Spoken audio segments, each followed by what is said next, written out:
Hello दोस्तों, मैं मन्ना आप सभी का दिल से स्वागत करती हूँ।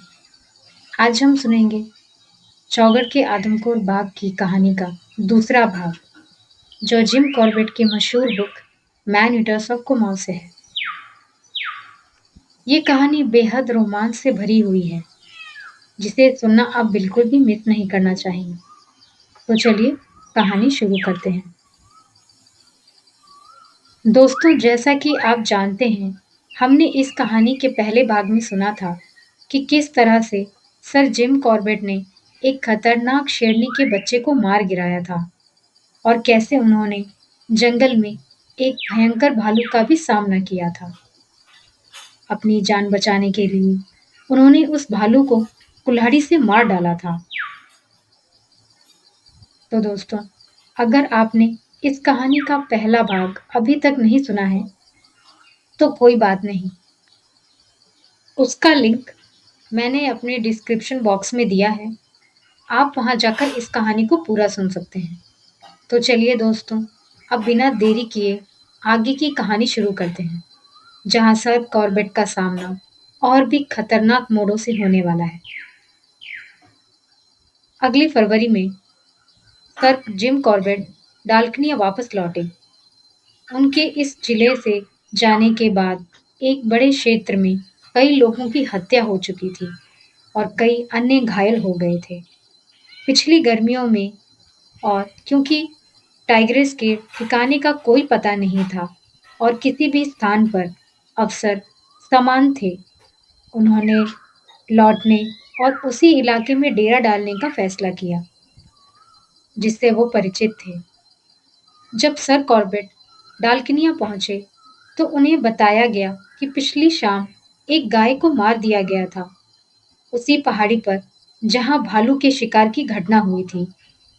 जो लोग उस समय मवेशी चरा रहे थे, वे उस बात को लेकर पूरी तरह आश्वस्त थे कि उन्होंने जिस जानवर को गाय को मारते हुए देखा था, वो एक टाइगर ही था। शिकार एक खेत के किनारे झाड़ियों के पास पड़ा था और उनका टेंट लगाने की जगह से स्पष्ट रूप से दिखाई दे रहा था। गिद्ध शिकार के ऊपर मंडरा रहे थे और जब सर कॉर्बेट ने दूरबीन से देखा तो कई गिद्ध बाईं ओर एक पेड़ पर बैठे हुए थे, क्योंकि शिकार खुले में पड़ा था और तब गिद्ध उसके ऊपर नहीं उतरे थे। सर कॉर्बेट ने यह निष्कर्ष निकाला कि गाय को एक तेंदुए ने मारा था। तेंदुआ शिकार के पास ही कहीं छिपा हुआ था। जिस खेत में गाय का शव पड़ा था, उसके नीचे की जमीन बहुत खड़ी थी और घनी झाड़ियों से ढकी हुई थी। आदमखोर टाइग्रेस अब भी इलाके में थी, इसलिए उस तरफ से आगे बढ़ना जोखिम भरा था। दाईं ओर एक घास से ढकी ढलान थी, लेकिन वहां की जमीन बहुत खुली हुई थी, जिससे बिना देखे शिकार के पास जाना मुश्किल था। एक गहरे घने जंगलों से भरी हुई घाटी पहाड़ी की चोटी के पास से शुरू होकर नधौर नदी तक चली जाती थी और शिकार के काफी पास से गुजर रही थी। जिस पेड़ पर गिद्ध बैठे थे, वो उसी घाटी के किनारे खड़ा था। जब सर कॉर्बेट गांव के लोगों की मदद से शिकार तक पहुंचने की योजना बना रहे थे, जो उस इलाके से भली भांति परिचित थे, तब तक सर कॉर्बेट के आदमियों ने उनके लिए चाय तैयार कर ली थी। दिन ढल रहा था, लेकिन यदि वो तेजी से चलते तो रात होने से पहले शिकार को देखने और वापस शिविर लौटने का समय निकाल सकते थे। चलने से पहले सर कॉर्बेट ने अपने आदमियों को सतर्क रहने के निर्देश दिए थे। यदि गोली चलने की आवाज उन्हें सुनाई दे, तो वो लोग शिकार के पास खुले मैदान में देखें और उनमें से 3 या 4 लोग तुरंत शिविर से निकलकर खुले रास्ते से होते हुए सर कॉर्बेट के पास पहुंचे। दूसरी ओर, अगर उन्होंने गोली नहीं चलाई और सुबह तक वापस नहीं लौटे, तो एक खोज दल संगठित किया जाए। वहां की घाटी रसभरी की झाड़ियों से ढकी हुई थी और बड़े-बड़े पत्थरों से भरी थी, क्योंकि हवा नीचे की ओर बह रही थी। सर कॉर्बेट की गति काफी धीमी हो गई कड़ी चढ़ाई के बाद सर कॉर्बेट आखिरकार उस पेड़ तक पहुंच गए जिस पर गिद्ध बैठे थे, लेकिन वहां से शिकार दिखाई नहीं दे रहा था। दूरबीन से देखने पर जो खेत सीधा लग रहा था, वो वास्तव में आधे चांद के आकार में बना हुआ खेत था।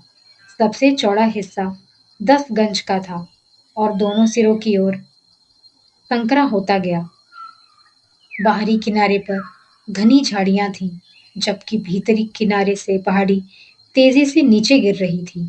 जहां सर कॉर्बेट खड़े थे, वहां से केवल खेत का 2/3 हिस्सा दिख रहा था और बाकी 1/3 भाग जहां शिकार पड़ा था, उसको देखने के लिए या तो सर कॉर्बेट को लंबा चक्कर लगाना पड़ता या दूसरी ओर से जाना पड़ता या फिर उसी पेड़ पर चढ़ना पड़ता जिस पर गिद्ध बैठे थे। तब सर कॉर्बेट ने पेड़ पर चढ़ने का फैसला किया। गाय उनकी गणना के अनुसार पेड़ से लगभग 20 गज की दूरी पर थी और संभव था कि उसे मारने वाला जानवर सर कॉर्बेट से भी कम दूरी पर था। शिकार को विचलित किए बिना पेड़ पर चढ़ना लगभग असंभव था, लेकिन गिद्धों की वजह से यह संभव हो सकता था। तब तक पेड़ पर लगभग 20 गिद्ध जमा हो चुके थे और नए गिद्ध लगातार आ रहे थे। ऊपरी शाखाओं की जगह सीमित होने के कारण उनके बीच झगड़े और पंख फड़फड़ाने की हलचल बनी हुई थी। पेड़ ढलान की ओर झुका हुआ था और जमीन से 10 फीट ऊपर एक बड़ी शाखा बाहर की ओर निकली हुई थी, जो खड़ी पहाड़ी के ऊपर लटक रही थी। राइफल के साथ होने के कारण उस शाखा तक पहुंचना सर कॉर्बेट के लिए कठिन हो गया था। सर कॉर्बेट गिद्धों के बीच हुए एक नए झगड़े का इंतजार कर रहे थे और जैसे ही वे आपस में उलझे, सर कॉर्बेट ने शाखा पर कदम रखा और वो संतुलन बनाए रखने की एक कठिन परीक्षा थी, जहाँ एक छोटी सी चूक का मतलब 100 फीट नीचे चट्टानों पर गिरना होता था। किसी तरह सर कॉर्बेट ने एक खुली जगह बनाई जो शाखा के 2 भागों के बीच बनी हुई थी। वो वहां जाकर बैठ गए। अब शिकार पूरी तरह सर कॉर्बेट के दृष्टि में था। उसमें से मुश्किल से कुछ पाउंड मांस खाया गया था। लगभग 10 मिनट तक सर कॉर्बेट वहां बैठे रहे, लेकिन वो स्थान बिल्कुल भी आरामदायक नहीं था। तभी 2 गिद्ध जो हवा में चक्कर लगा रहे थे और सही जगह तलाश रहे थे, खेत में शिकार से थोड़ी दूरी पर उतर आए। लेकिन जैसे ही वे जमीन पर टिके, तुरंत ही दोबारा उड़ गए। ठीक उसी क्षण शिकार के पास की झाड़ियों में हलचल हुई और वहां से एक शानदार नर तेंदुआ धीरे धीरे बाहर निकला। जो लोग कभी तेंदुए को अनुकूल परिस्थितियों में उसके प्राकृतिक परिवेश में नहीं देख पाए हैं, वो इस सबसे सुंदर और सबसे आकर्षक भारतीय वन्यजीव की चाल की कोमलता और उसके रंगों की सुंदरता की कल्पना भी नहीं कर सकते। लेकिन उसकी विशेषताएं केवल बाहरी सुंदरता तक सीमित नहीं हैं। वजन के हिसाब से उसकी ताकत किसी से कम नहीं है और उसकी हिम्मत भी बेमिसाल होती है। ऐसे शानदार जीव को कुछ क्षेत्रों में हानिकारक जीव घोषित करना एक अन्याय है, जो केवल वही लोग कर सकते हैं जिनका परिचय तेंदुए से केवल चिड़ियाघरों में देखे गए बीमार, कमजोर और कुपोषित नमूने तक सीमित है। क्योंकि सर कॉर्बेट के सामने खड़ा वो तेंदुआ जितना भी सुंदर होता, उसकी किस्मत अब तय हो चुकी थी, क्योंकि वो मवेशियों को मारने का आदी हो गया था। सर कॉर्बेट की पिछली यात्रा के दौरान उन्होंने डाल्कनिया और आसपास के गांव के लोगों से वादा किया था कि यदि अवसर मिला तो वो उन्हें इस छोटे परंतु खतरनाक दुश्मन से मुक्ति दिलाएंगे। अब वो मौका आ चुका था और तेंदुए को यह पता भी नहीं चला होगा कि कौन सी गोली उसकी जान ले ली। गाय के ऊपर सर कॉर्बेट ने तेंदुए को मारा था। जीवन में कई ऐसी घटनाएं होती हैं जिनकी कोई व्याख्या नहीं की जा सकती, लेकिन सबसे कठिन यह समझना है कि दुर्भाग्य किसी व्यक्ति का या परिवार का पीछा क्यों करता है। उदाहरण के लिए, उस लड़के की कहानी देखिए, जो केवल 8 साल का था और अपने माता-पिता का इकलौता संतान था। 2 साल पहले उसकी माँ को एक आदमखोर टाइगर ने मारकर खा लिया था, जब वह अपनी गाय के लिए घास काटने गई थी। 1 साल बाद उसके पिता को भी वही भयानक अंत झेलना पड़ा। परिवार के पास जो थोड़ी बहुत संपत्ति थी, उसे बेचकर पिता के द्वारा छोड़ा गया छोटा कर्ज चुकाया गया और लड़के के पास जीवन शुरू करने के लिए केवल एक ही गाय बची थी। लेकिन दुर्भाग्य देखिए कि गांव के सैकड़ों मवेशियों में से उसी की इकलौती गाय तेंदुए का शिकार बनी। सर कॉर्बेट ने उसके लिए एक नई लाल रंग की गाय लाने की कोशिश की, लेकिन वो उसके बचपन की सफेद गाय की जगह नहीं ले सकी, जिससे उसका भावनात्मक लगाव था। सर कॉर्बेट की छोटी भैंसें, जिन्हें वो अपने साथ लाए थे, उन भैंसों की अच्छी देखभाल की गई थी। डाल्कनिया पहुंचने के अगले ही दिन सर कॉर्बेट ने उन्हें चारा डालकर टाइग्रेस के लिए चारे के रूप में रखना शुरू कर दिया। हालांकि सर कॉर्बेट के उससे कोई खास उम्मीद नहीं थी कि वो टाइग्रेस उस चाल में फंसेगी।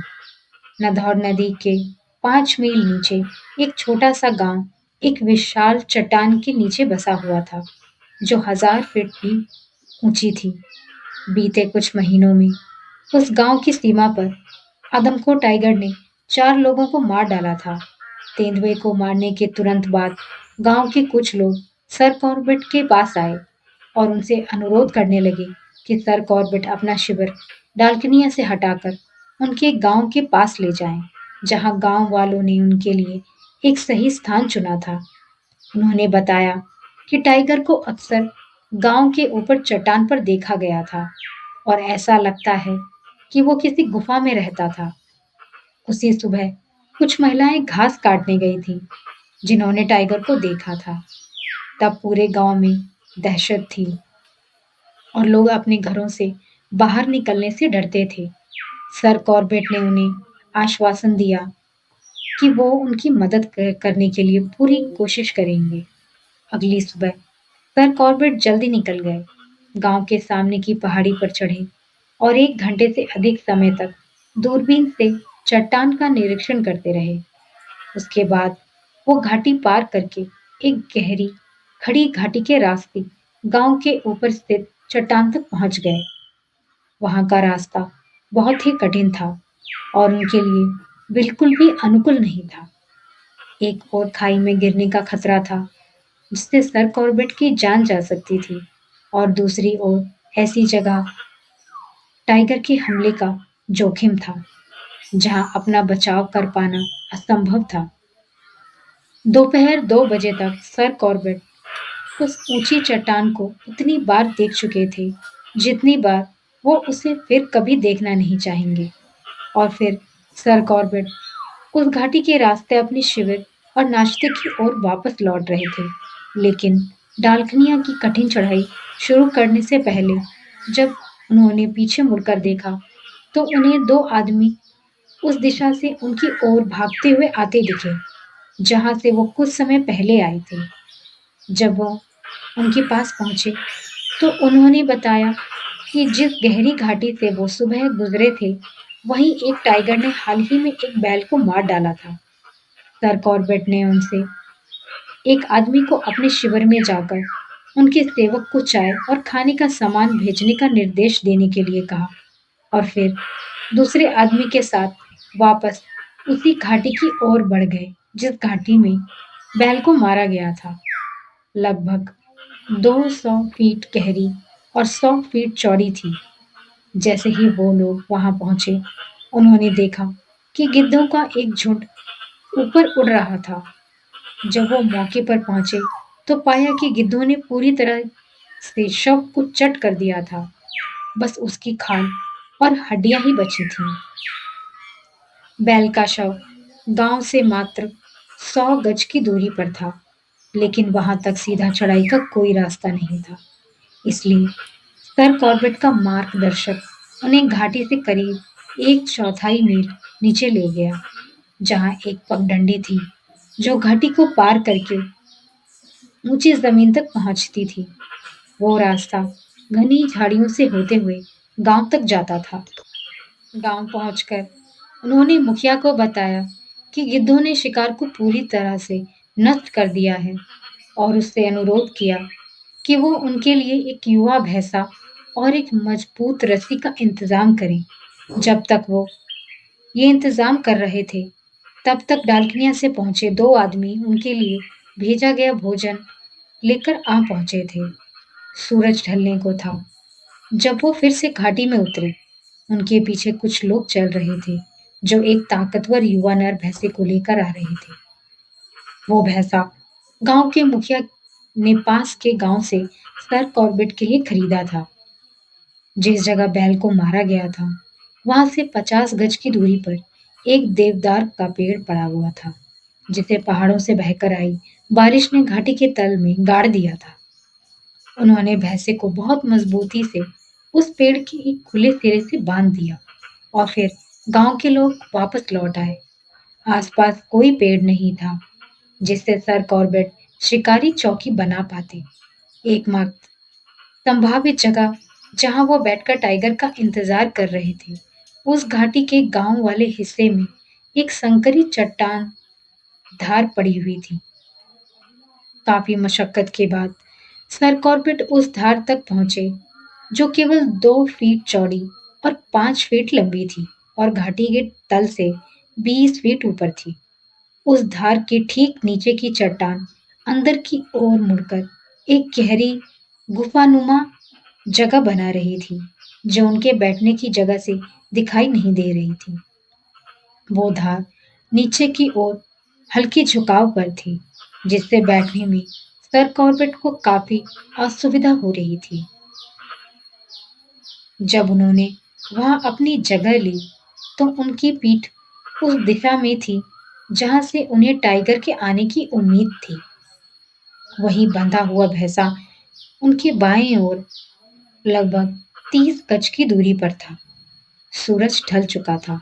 जहां भैंसा, जो अब तक जमीन पर लेटा हुआ था, अचानक घबराकर खड़ा हो गया और घाटी की ओर देखने लगा।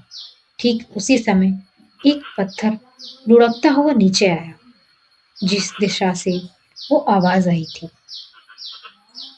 उधर गोली चलाना संभव नहीं था, इसलिए उन्होंने बिना हिले डुले चुपचाप बैठे रहने का फैसला किया, ताकि सर कॉर्बेट की उपस्थिति का टाइगर को पता ना चले।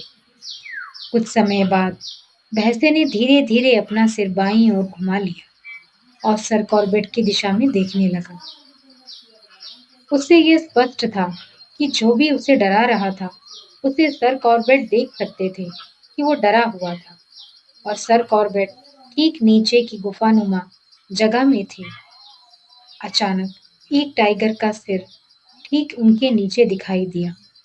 टाइगर पर सिर का शॉट केवल आपातकालीन स्थिति में ही लिया जा सकता था और जरा सी भी हलचल से सर कॉर्बेट की मौजूदगी का पता लग सकता था। लगभग 1 या 2 मिनट तक टाइगर का सिर बिल्कुल स्थिर खड़ा रहा। फिर अचानक एक तेज छलांग के साथ वो भैंसे पर झपटा। भैंसा पहले से ही टाइगर की ओर मुख किए हुए खड़ा था, इसलिए अपने सींगों से चोट खाने से बचने के लिए टाइगर ने उसे सीधे सामने से नहीं पकड़ा। उसकी छलांग उसे भैंसे की बाईं ओर ले गई और उसने एकदम सटीक तरीके से हमला किया।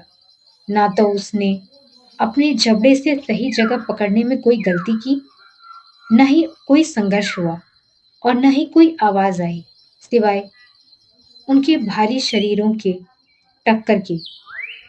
टाइगर ने अपनी पकड़ बनाई रखी और कुछ ही सेकंड में भैंसा निढाल होकर गिर पड़ा। अक्सर ये माना जाता है कि टाइगर अपने पंजे से गर्दन पर जोरदार प्रहार करके शिकार को मारते हैं, लेकिन ये सच नहीं है। टाइगर अपने दांतों से शिकार की गर्दन जकड़कर उसकी जान ले लेते हैं। टाइगर की दाईं ओर का हिस्सा सर कॉर्बेट के तरफ था। उन्होंने सावधानी से उस पर निशाना साधा और अपनी 275 राइफल से गोली चला दी।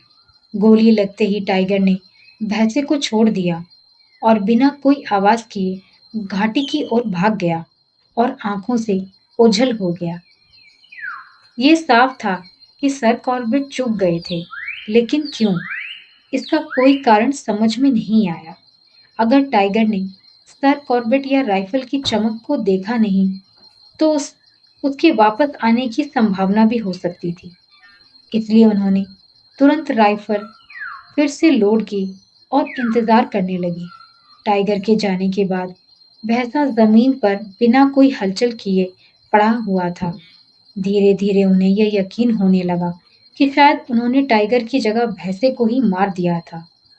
10-15 मिनट धीरे धीरे बीत गए। फिर वही टाइगर दोबारा उनकी नजर के सामने आ गया। वो गुफा से धीरे धीरे बाहर निकला और भैंसे की ओर बढ़ा। उसने कुछ पल रुककर नीचे पड़े भैंसे को गौर से देखा।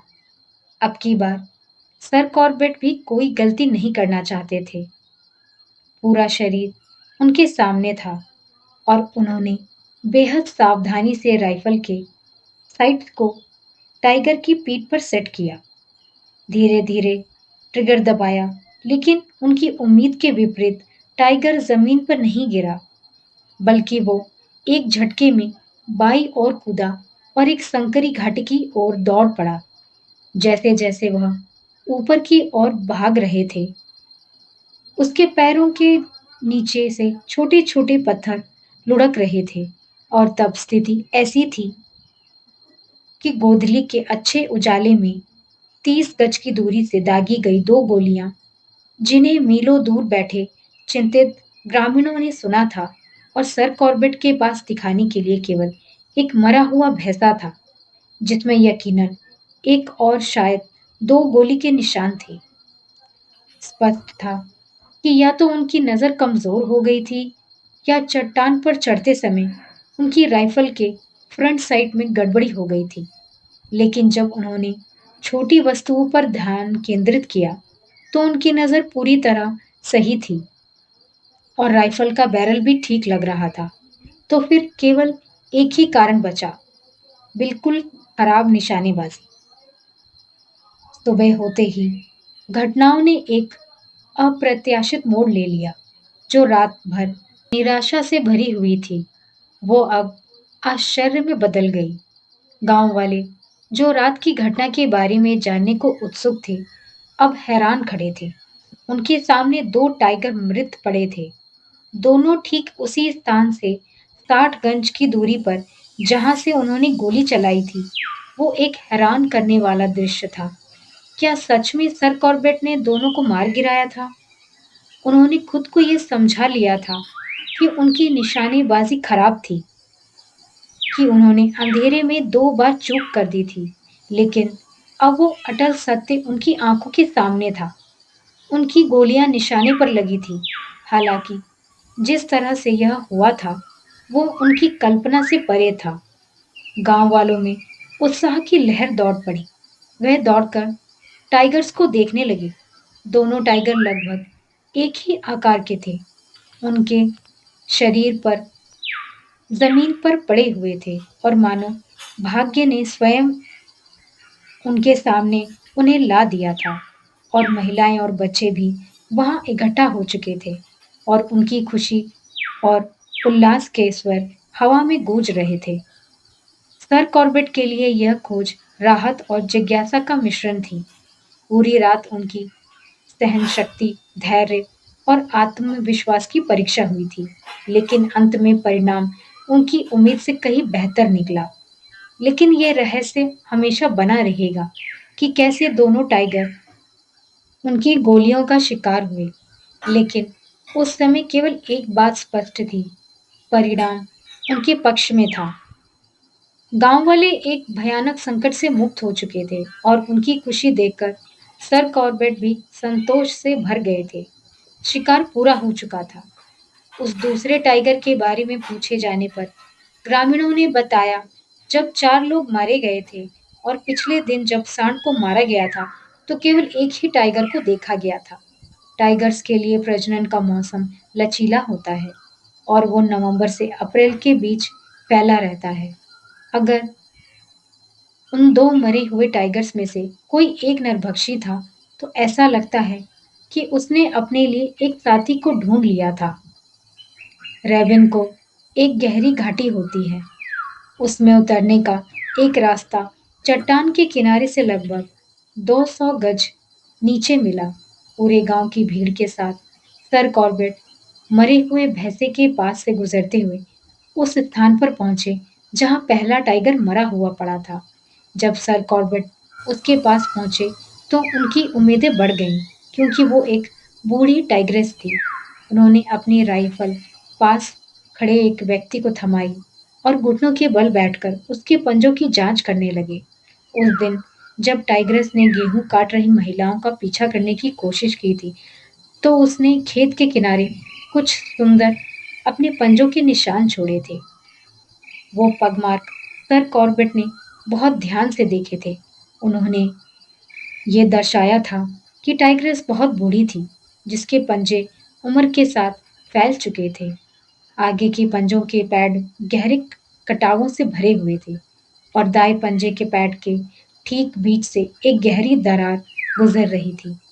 इसके अलावा उंगलियां असामान्य रूप से लंबी थीं और उन्होंने किसी दूसरे टाइगर में पहले कभी ऐसा नहीं देखा था।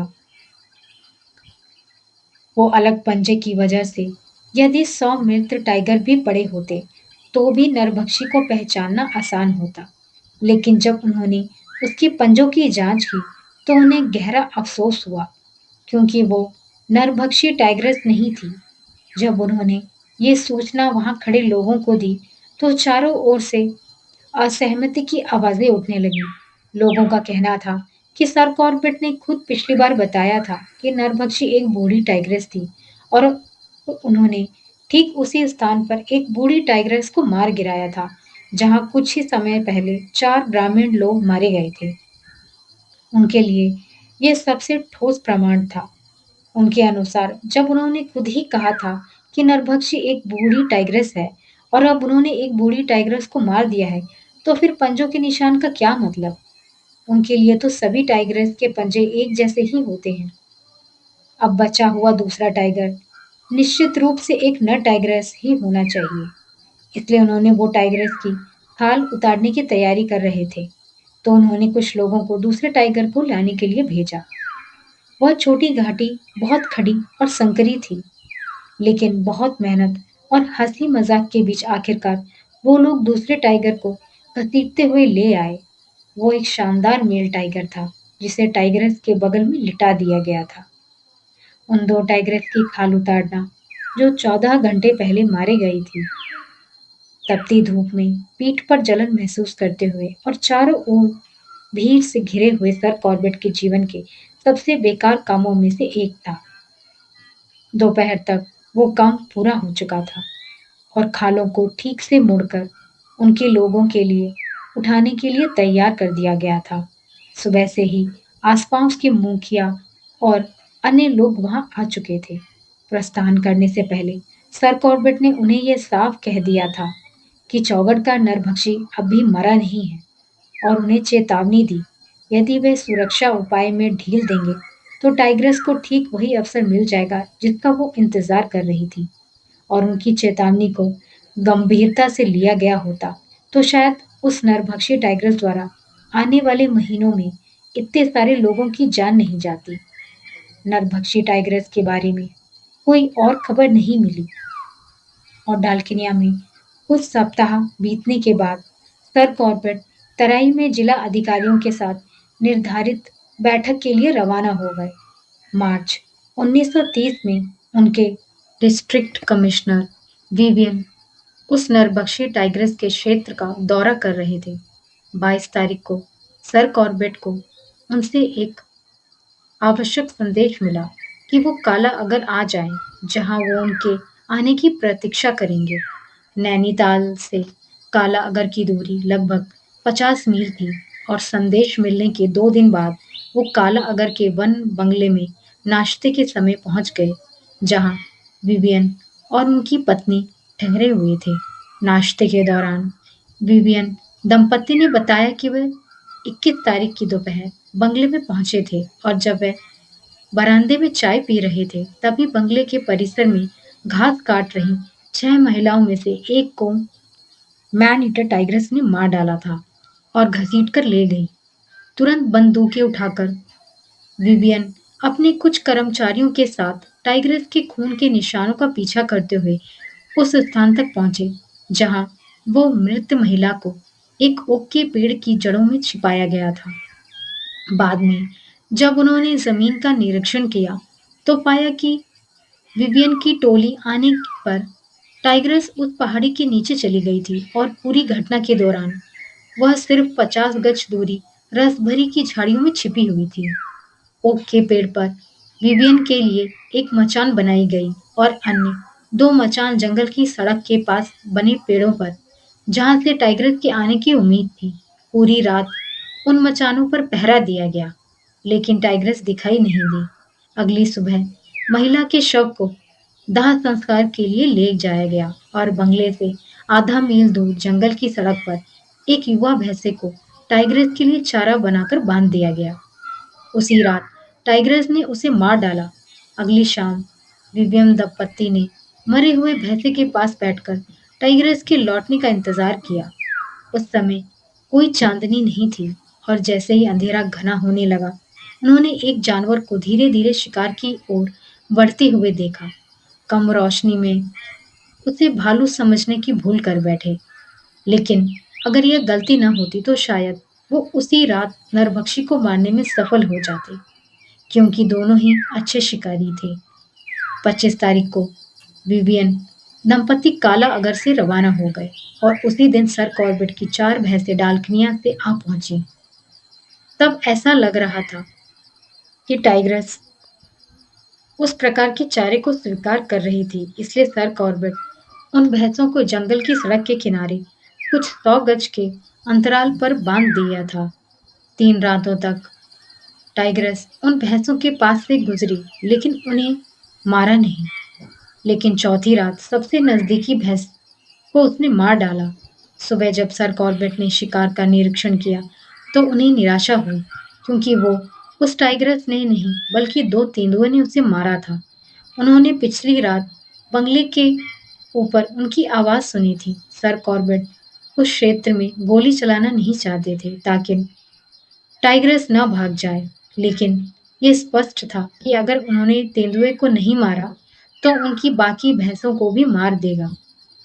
इसलिए जब वे शिकार के पास बड़े-बड़े पत्थरों पर धूप सेक रहे थे, तो उन्होंने उन पर घात लगाकर दोनों को मार गिराया। काला अगर बंगले से जंगल की सड़क पश्चिम दिशा में कई मील तक फैली हुई थी, जो सुंदर देवदार, ओक और बुरांश के जंगलों से होकर गुजरती थी। उस जंगल में कुमाऊं के क्षेत्र के अन्य इलाकों की तुलना में अधिक जंगली जानवर जैसे सांबर, काकड़ और जंगली सुअर पाए जाते थे। साथ ही पक्षियों की भी कई प्रजातियां थीं। 2 बार उन्हें संदेह हुआ कि टाइग्रेस ने सांबर का शिकार किया था और दोनों ही बार उन्होंने उन स्थानों पर खून के धब्बे पाए जहां शिकार किया गया था। लेकिन काफी तलाश के बावजूद सर कॉर्बेट शवों को खोजने में असफल रहे। कालागर बंगले से जंगल की सड़क कई मील तक पश्चिम दिशा में फैली हुई थी, जो सुंदर ओक और बुरांश के जंगलों से होकर गुजरती थी। कुमाऊं के अन्य भागों की तुलना में उस जंगल में अधिक जंगली जानवर मिलते थे, जैसे सांबर, काकड़ और जंगली सुअर। साथ ही पक्षियों का भी भरमार था। 2 बार सर कॉर्बेट को अगले 14 दिनों तक उन्होंने अपनी सारी दिन की गतिविधियां उसी जंगल में बिताई। उस दौरान सर कॉर्बेट या तो जंगल की सड़क पर चलते रहे, जहां उनके अलावा कोई और नहीं आता था, या जंगल के भीतर घूमते रहे। पूरे उस समय में उन्हें केवल 2 बार टाइग्रेस के करीब पहुंचने का अवसर मिला। पहली बार वो काला अगर की पहाड़ी की दक्षिणी ढलान पर स्थित एक सुनसान गांव देखने गए थे, जो गांव पिछले वर्ष नरभक्षी टाइग्रेस के आतंक के कारण खाली कर दिया गया था। लौटते समय उन्होंने एक पगडंडी पकड़ी जो पहाड़ी की चोटी से नीचे जंगल की सड़क तक जाती थी। जब वो रास्ते में एक चट्टानों के ढेर के करीब पहुंचे, तो उन्हें अचानक खतरे का एहसास हुआ। पहाड़ी की चोटी से जंगल की सड़क तक की दूरी लगभग 100 गज थी। पगडंडी पहले कुछ गज तक खड़ी उतरती थी, फिर दाएं मुड़कर पहाड़ी की ढलान के कारण तिरछी होकर 100 गज तक जाती थी। चट्टानों का वो ढेर उस पगडंडी के दाएं तरफ लगभग बीच में था। इसके आगे एक तीखा मोड़ था, जहां से रास्ता बाएं मुड़ता था और फिर 100 गज और नीचे जाकर जंगल की सड़क से मिल जाता था। सर कॉर्बेट उस पगडंडी से कई बार गुजरे थे, लेकिन ये पहली बार था जब वो उन चट्टानों के पास जाने में झिझक रहे थे। अगर उन्हें इन्हें टालना होता, तो उन्हें या तो कोई दूसरा रास्ता देखना होता या 100 गज घनी झाड़ियों के बीच से जाना पड़ता, जो बहुत ही खतरनाक होता, या फिर एक लंबा चक्कर लगाकर ऊपर से जाना पड़ता। लेकिन सूरज डूबने को था और उन्हें अभी 2 मील और चलना था। इसलिए सर कॉर्बेट के चाहने या ना चाहने से कुछ नहीं होता। चट्टानों का सामना उन्हें करना ही पड़ता। हवा पहाड़ी की ओर ऊपर बढ़ रही थी, जिससे वो पगडंडी के बाएं तरफ की घनी झाड़ियों को नजरअंदाज कर रहे थे और अपना पूरा ध्यान दाईं तरफ की चट्टानों पर केंद्रित कर सकते थे। बस 100 फीट की दूरी तय करनी थी, जिसके बाद वो खतरे के इलाके से बाहर होते।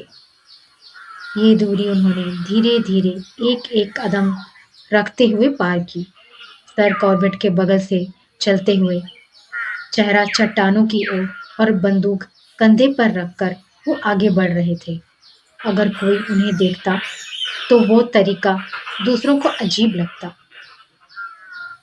चट्टानों से 30 गज आगे एक खुली घास का मैदान था, जो पगडंडी के दाईं ओर से शुरू होकर 50-60 गज ऊपर पहाड़ी की ओर फैला हुआ था। चट्टानों और उस खुले मैदान के बीच झाड़ियों की एक पट्टी थी। उसी मैदान में एक बार्किंग डियर घास चर रही थी। सर कॉर्बेट ने उसे पहले ही देख लिया था, लेकिन उसने उन्हें नहीं देखा था।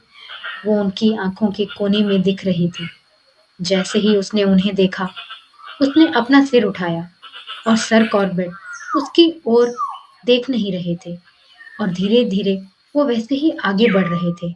इसलिए उन्हें लगा कि उसे देखा नहीं गया होगा और वह चुपचाप खड़ी रहेगी। जब सर कॉर्बेट उस तीखे मोड़ पर पहुंचे, तो एक बार मुड़कर उन्होंने पीछे देखा। वो बार्किंग डियर अब अपना सर नीचे कर चुका था और दोबारा अपना घास चर रहा था। जैसे ही वो मोड़ पार करके आगे बढ़े, कुछ ही दूरी चले होंगे कि अचानक वो बार्किंग डियर तेजी से पहाड़ी की ओर भागी और घबराकर जोर-जोर से भौंकने लगी।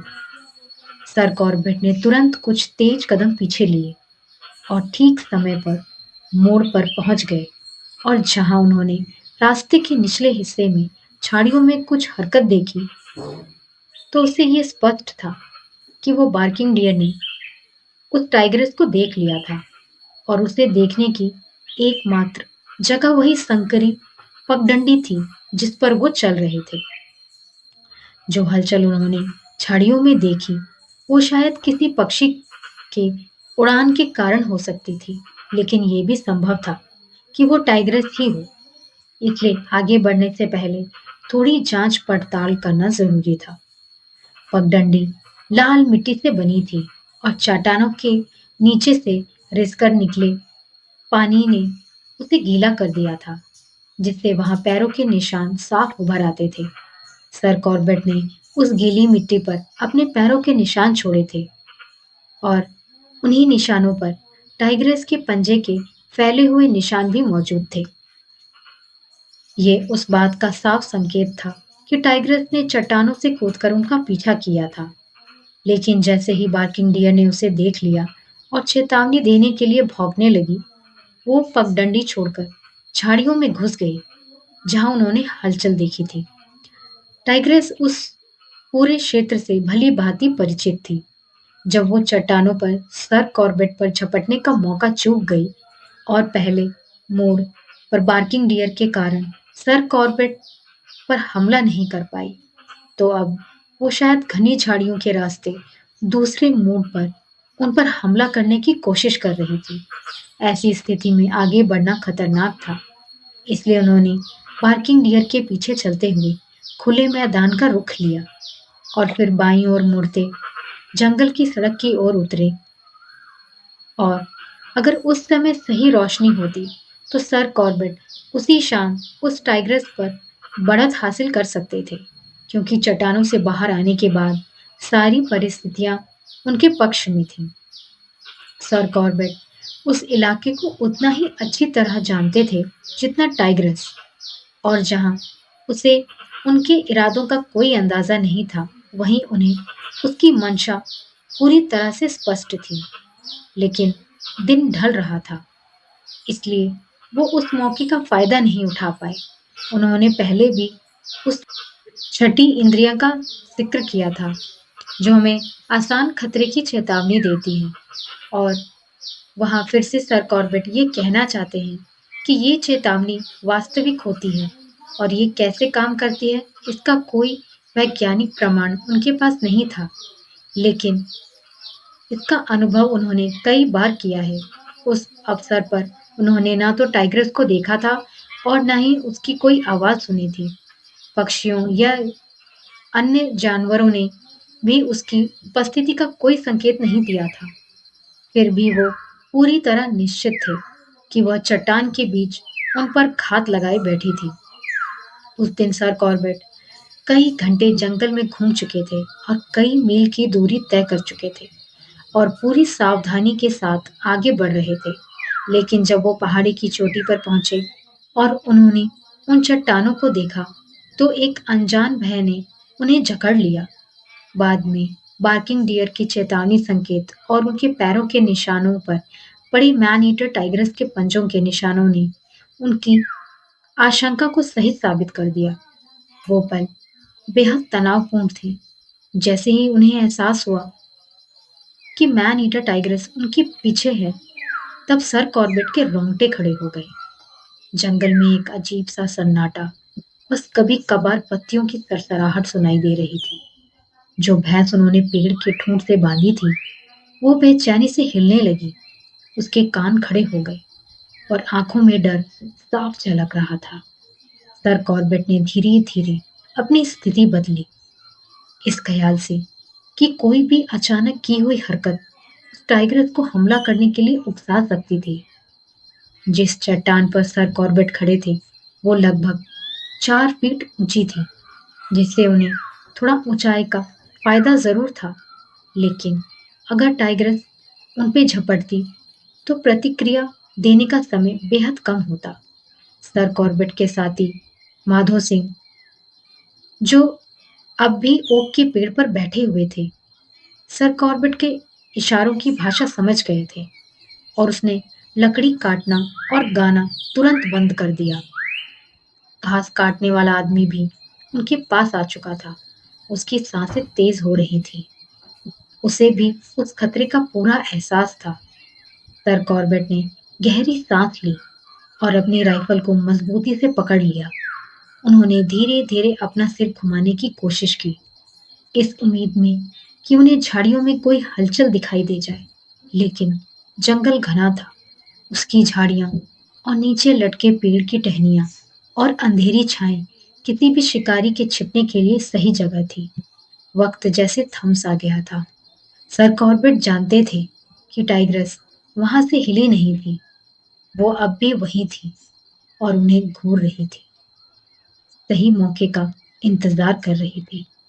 लेकिन उसने हमला क्यों नहीं किया? क्या वह स्थिति को भाप रही थी, या तय कर रही थी कि हमला करना सुरक्षित रहेगा या नहीं? या फिर वो भी उनकी तरह ही सही समय का इंतजार कर रही थी। अब सर कॉर्बेट को कुछ करना था। उन्होंने फौरन अपने कदम घुमाए और तैयार होकर राइफल को कंधे तक उठाया। उनकी ये अचानक हरकत से टाइग्रेस चौंक गई और अगले ही पल वो झाड़ियों से बाहर कूद पड़ी, एक भयानक गुर्राहट के साथ। समय जैसे थम गया। सर कॉर्बेट ने उसकी चमकती हुई पीली आंखें देखी, उसकी मांसपेशियां जो तेजी से हरकत में आ रही थी, उसके पैर, नुकीले पंजे जो जमीन को धक्का दे रहे थे। वो बेहद शानदार लग रही थी और उतनी ही खतरनाक भी। सर कॉर्बेट ने ट्रिगर दबाया। राइफल की गूंज पूरे जंगल में फैल गई। ये पल बेहद रोमांच और खतरनाक था। जब सर कॉर्बेट ने अपनी स्थिति ली थी, तब उन्होंने देखा कि जिस चट्टान पर वो खड़े थे, उसका दूसरी तरफ का हिस्सा खड़ा और चिकना था और यह लगभग 8 से 10 फीट तक नीचे ढलान में फैला हुआ था। चट्टान का निचला हिस्सा घनी झाड़ियों और छोटे-छोटे चीड़ के पेड़ों से ढका हुआ था। टाइग्रेस के लिए उस चट्टान पर चढ़ना थोड़ा मुश्किल जरूर था, लेकिन असंभव नहीं। सर कॉर्बेट ने अपनी सुरक्षा के लिए ये सोचा था कि अगर वो झाड़ियों से होकर ऊपर चढ़ने की कोशिश करेगी, तो उससे उन्हें जरूर उसकी आहट मिल जाएगी। उन्हें पूरा यकीन था कि टाइग्रेस, जैसा कि सर कॉर्बेट ने योजना बनाई थी, माधो सिंह द्वारा किए जा रहे शोर से आकर्षित होकर वहां तक आई थी। जब वो चट्टान के पास पहुंची और सर कॉर्बेट की ओर देखने लगी, तभी उन्हें अचानक उसका आभास हुआ। उनके अचानक अपने रुख बदलने और उनके साथियों की चुप्पी ने शायद उन्हें संदेह में डाल दिया था। कुछ ही क्षणों के बाद सर कॉर्बेट ने पहाड़ी की ढलान पर एक सूखी टहनी के टूटने की हल्की सी आवाज सुनी। वो संकेत था कि टाइग्रेस वहां से हट गई थी। अचानक उनकी बेचैनी और खतरे का एहसास कम हो गया और माहौल थोड़ा हल्का लगने लगा। लेकिन वो एक अच्छा अवसर था, लेकिन सर कॉर्बेट उसे भुला नहीं पाए। उन्हें यकीन था कि वो फिर लौटेगी। जब उसे लगेगा कि वो लोग वहां से जा चुके हैं, तो वो शायद भैंस को मारने की कोशिश करेगी। अभी भी दिन का उजाला बचा हुआ था और अगर सर कॉर्बेट घाटी पार करके सामने की पहाड़ी पर चले जाते, तो पूरे इलाके पर उनकी नजर होती, जहां भैंस बंधी हुई थी। अगर वो टाइग्रेस को देख पाते, तो उन्हें 200 से 300 गज की दूरी से गोली चलानी पड़ती, लेकिन उनके पास 275 की राइफल थी, जो काफी सटीक थी। यदि सर कॉर्बेट उसे घायल भी कर देते, तो कम से कम खून की लकीर मिल जाती, जिससे उसका पीछा करना आसान हो जाता, जो उन महीनों में जंगल में अंधाधुंध खोजबीन से कहीं बेहतर होता। मगर समस्या उनके साथ आए हुए लोग थे। उन्हें अकेले बंगले की ओर भेजना सीधा मौत के मुंह में ढकेलने जैसा होता। इसलिए सर कॉर्बेट ने उन्हें अपने साथ ही रखना बेहतर समझा। उन्होंने भैंस को इस तरह से बांधा कि टाइग्रेस उसे घसीट कर ले जा सके। इसके बाद वो लोग वहां से निकलकर पगडंडी की ओर लौट गए। योजना के अनुसार सर कॉर्बेट दूसरी पहाड़ी से भैंस को देखने की स्थिति में वहां जाना चाहते थे। लगभग 100 गज आगे बढ़ने पर उन्हें एक संकरी घाटी मिली। दूसरी तरफ पगडंडी घनी झाड़ियों में समा रही थी और वहां उनके साथियों के साथ जाना जोखिम भरा होता। इसलिए उन्होंने घाटी के भीतर से होते हुए नीचे की ओर बढ़ने और फिर घाटी के किनारे किनारे चलते हुए दूसरी पहाड़ी की ओर जाने का निर्णय लिया। घाटी लगभग 10 गज चौड़ी और 4-5 फीट गहरी थी। जब सर कॉर्बेट उसमें उतरे, तो एक पत्थर से एक पक्षी फड़फड़ाते हुए उड़ गया। उन्होंने ध्यान दिया कि जहां से वो उड़ा था, वहां 2 अंडे पड़े थे। ये अंडे भूरे धब्बों वाले पुआल के रंग के थे और असमान आकार के, एक लंबा और एक नुकीला, जबकि दूसरा गोल और संगमरमर जैसा। सर कॉर्बेट ने अपने संग्रह में नाइट्जार के अंडे की कमी थी, इसलिए उन्होंने उन्हें लेने का फैसला किया। उनके पास उन्हें रखने के लिए कोई डिब्बा नहीं था, इसलिए सर कॉर्बेट ने अपने हाथ की हथेली में उन्हें रखा और चारों ओर काई लगाकर उन्हें सुरक्षित कर लिया। जैसे जैसे वो घाटी में आगे बढ़े, उसकी दीवारें ऊंची होती गईं। करीब 60 गज बाद उन्हें एक 12 से 14 फीट गहरी खड़ी चट्टान दिखी। बारिश में पानी के तेज बहाव ने उस पत्थर को चिकना बना दिया था, जिससे उस पर पांव जमाना मुश्किल था। सर कॉर्बेट ने अपनी राइफल अपने साथियों को थमाई और फिर नीचे की ओर फिसलते हुए उतर गए। उनके पांव जमीन पर टिकते ही अचानक उनके दोनों साथी घबराए हुए उनके पास कूद पड़े और तेजी से राइफल उनकी ओर बढ़ाते हुए पूछा, आपने टाइगर को सुना? और सच में सर कॉर्बेट ने कुछ नहीं सुना था। शायद कपड़ों के पत्थर से घिसटने की आवाज के कारण उनकी सुनने की क्षमता प्रभावित हुई थी।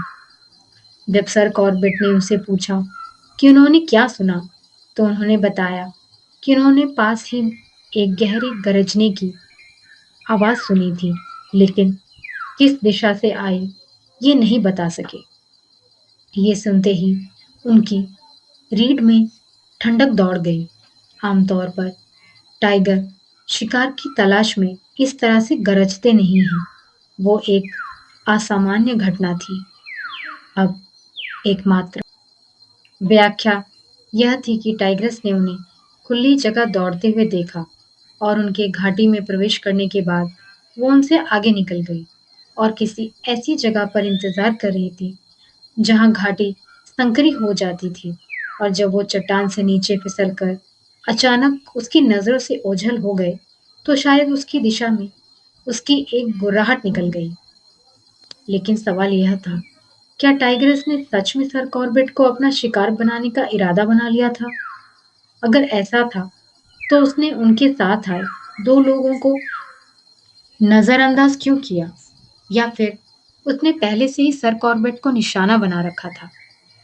अब वो तीनों एक जगह इकट्ठा खड़े थे। उनकी पीठ के पीछे वह चिकनी और खड़ी चट्टान थी।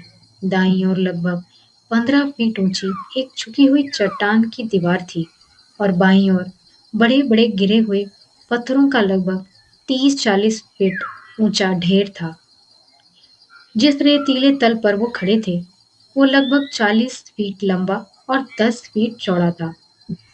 उस तल के निचले सिरे पर एक विशाल देवदार का पेड़ गिरा हुआ था, जिससे घाटी को अवरुद्ध कर लिया गया था और उसी कारण वहां रेत इकट्ठा हो गई थी।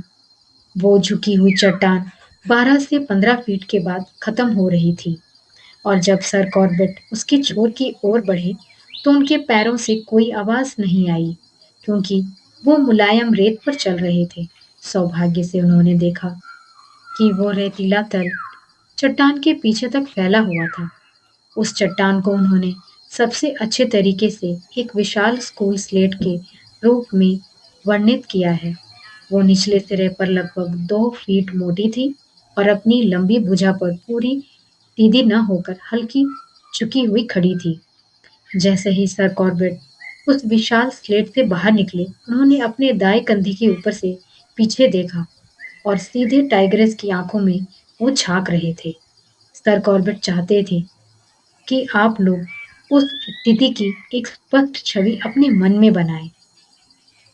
रेतीला तल पूरी तरह समतल था।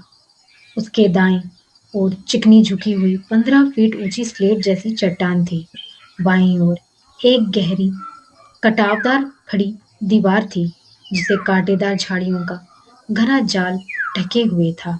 उस क्षेत्र के दूर छोर पर एक और खड़ी चट्टान थी, जो थोड़ी अधिक ऊंची थी और ठीक वैसी ही थी जैसी उन्होंने कुछ क्षण पहले नीचे फिसलकर पार की थी। वो पूरा इलाका 3 प्राकृतिक दीवारों से घिरा हुआ था, जिससे एक 20 फीट लंबा और 10 फीट चौड़ा ढान बना हुआ था और वहीं उसी रेतीले फर्श पर आगे के पंजे फैलाकर और पिछले पैरों को शरीर के नीचे मोड़कर टाइग्रेस लेटी हुई थी।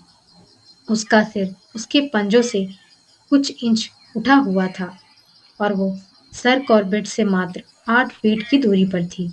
लेकिन सबसे अजीब बात थी उसके चेहरे का भाव। बिल्कुल वैसा ही था जैसे कोई कुत्ता अपने मालिक को लंबे समय बाद देखकर खुशी से दिखाता है, मानो वो सर कॉर्बेट से खुश थी। उनके दिमाग में दो बातें एक झटके में कौंधी।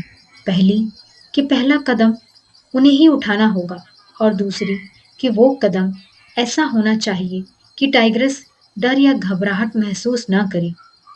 उनकी राइफल उनके दाएं हाथ में थी, जो उनकी छाती के सामने तिरछी पकड़ी हुई थी और उसकी सेफ्टी कैच पहले ही खोल चुके थे। लेकिन समस्या ये थी कि राइफल का मुंह सीधा टाइग्रेस की ओर नहीं था। उसे वहां तक ले जाने के लिए उन्हें लगभग 3/4 चक्कर घूमना पड़ता। उन्होंने वो हरकत बहुत धीरे और लगभग अदृश्य तरीके से शुरू की।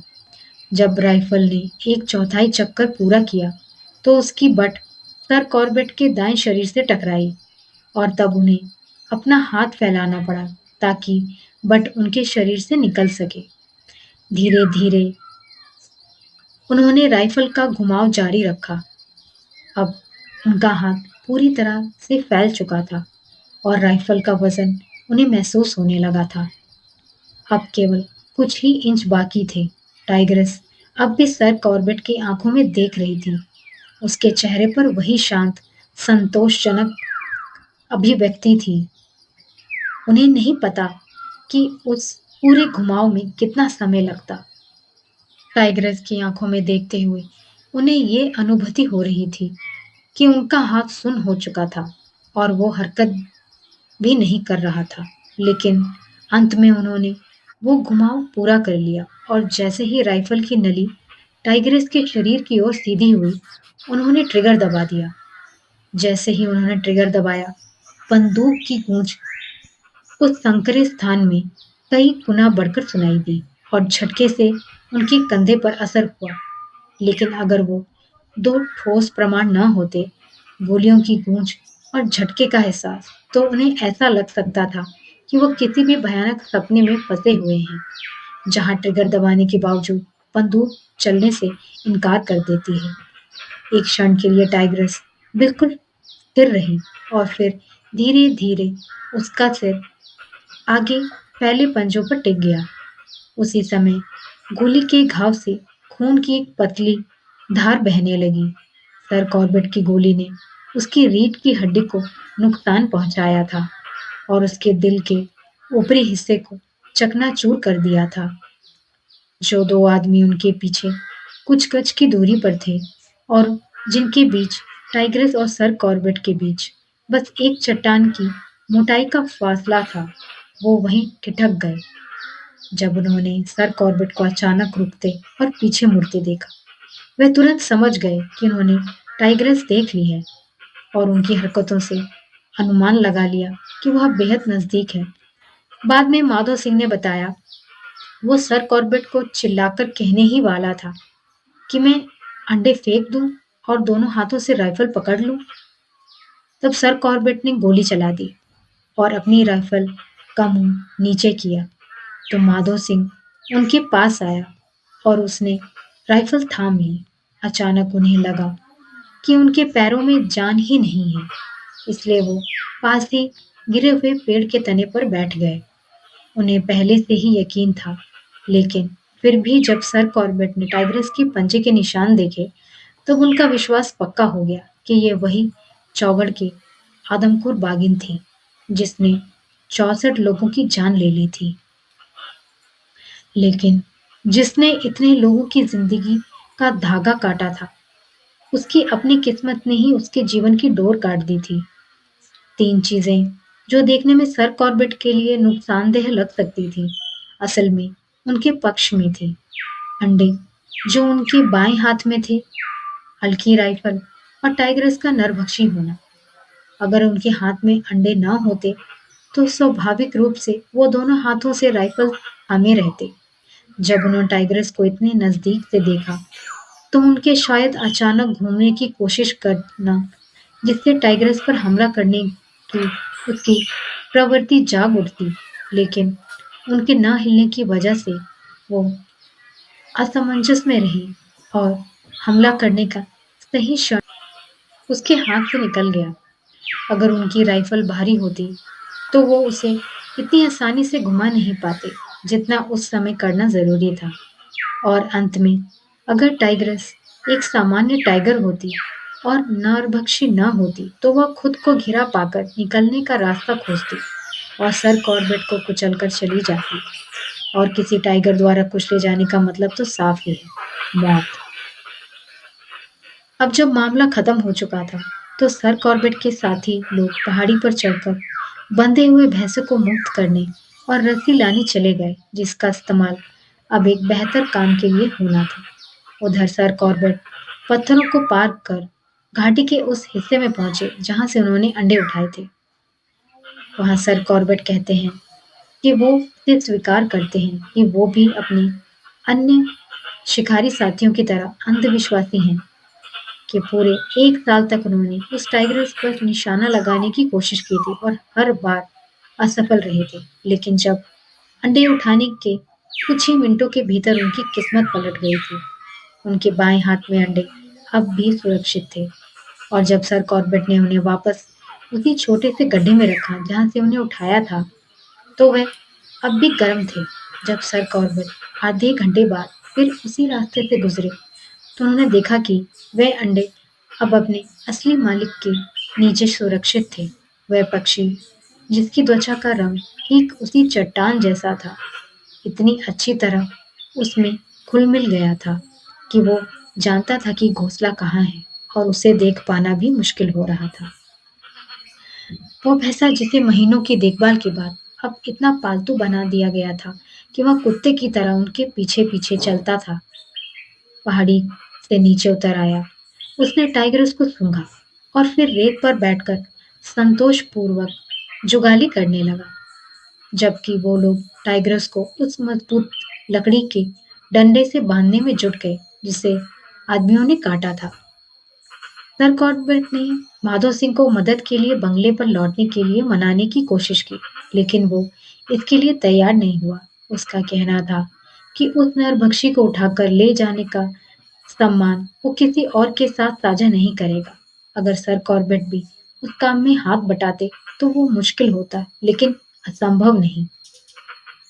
वो 3 तगड़े आदमी थे, 2 ऐसे जो बचपन से भारी बोझ उठाने के आदी थे और तीसरे सर कॉर्बेट जो जंगल में घूम-घूम कर कठिन जीवन जीने के आदी थे, लेकिन फिर भी वो काम किसी महाभारत से कम नहीं था। जिस पगडंडी से वो लोग नीचे आए थे, वो बहुत संकरी और घुमावदार थी। इतनी लंबी लकड़ी जिसे टाइग्रेस बंधी थी, वहां से जाना संभव नहीं था, इसलिए वो सीधे ऊपर चढ़े और झाड़ियों और बेर के कांटों से भरे रास्तों से जो त्वचा और कपड़ों का एक अच्छा खासा हिस्सा अपने साथ ले जाए। इसके बाद कई दिनों तक नहाना भी किसी सजा से कम नहीं था। जब वो तीनों थके मांदे लेकिन बेहद खुश लोग उनके पीछे पीछे चलता भैंसा टाइग्रेस को लेके काला अगर वन बंगले पहुंचे, तब सूरज अब भी पहाड़ियों पर चमक रहा था। उस शाम को लेकर आज तक उन सैकड़ों वर्ग मील के पहाड़ी जंगलों में जहां चौगर टाइग्रेस ने 5 वर्षों तक अपनी दहशत फैलाई थी, किसी भी इंसान पर न कोई हमला हुआ और न ही कोई मारा गया। आज भी सर कॉर्बेट के सामने पूर्वी कुमाऊं का नक्शा टंगा है, जिसमें उन्होंने एक और क्रॉस और तारीख जोड़ दिया था, एक और नरभक्षी का अंत। यह निशाना काला अगर से 2 मील पश्चिम में बनाया गया है और उसके नीचे लिखी तारीख है 11 अप्रैल 1930। टाइग्रेस के पंजे घिसकर टूट चुके थे और उसके नाखून झड़ चुके थे। उसके एक दांत का ऊपरी हिस्सा भी टूटा हुआ था और सामने के दांत हड्डी तक घिस चुकी थी। यही वो कारण था जिसके वजह से वह नरभक्षी बनी, क्योंकि अब वह शिकार को तुरंत मारने में असमर्थ थी। इसलिए उसने कमजोर मानवों को अपना शिकार बनाना शुरू कर दिया। जब सर कॉर्बेट ने अपनी पहली यात्रा में गलती से उसके शावक को मार दिया था, उसी दिन से वो अकेली हो गई थी और शिकार करने के लिए मजबूर हो गई थी। तो दोस्तों, यहाँ चौगढ़ के आदमखोर बाघिन जो मैन ईटर थी, उसकी कहानी खत्म होती है और अगली कहानी मैं जल्द ही लाऊंगी। अगर आपको यह सच्ची कहानी पसंद आई हो तो इस वीडियो को लाइक और शेयर ज़रूर करें। ऐसी ही और भी रोमांचक और सच्ची कहानियों को सुनने के लिए मेरे चैनल को सब्सक्राइब करना ना भूलें। और दोस्तों, अगर आपके पास ऐसी और रोमांचक कहानियाँ हैं तो मुझे ज़रूर बताएं। मैं उस पे भी वीडियो बनाऊंगी और आपका नाम भी मेंशन करूंगी। नई कहानियों और अपडेट्स के लिए मेरे चैनल पर बने रहें। धन्यवाद।